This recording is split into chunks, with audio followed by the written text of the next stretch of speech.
غزہ میں ایک رہائشی عمارت پر تازہ اسرائیلی حملے کے نتیجے میں شہید ہونے والے فلسطینیوں کی تعداد 4 ہے، جبکہ گزشتہ روز مقبوضہ مغربی کنارے کے شہر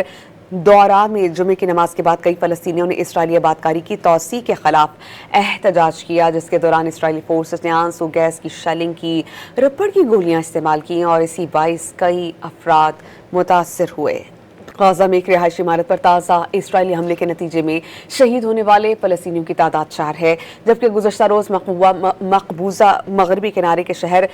دورا میں جمعے کی نماز کے بعد کئی فلسطینیوں نے اسرائیلی آبادکاری کی توسیع کے خلاف احتجاج کیا، جس کے دوران اسرائیلی فورسز نے آنسو گیس کی شیلنگ کی، ربڑ کی گولیاں استعمال کی اور اسی باعث کئی افراد متاثر ہوئے۔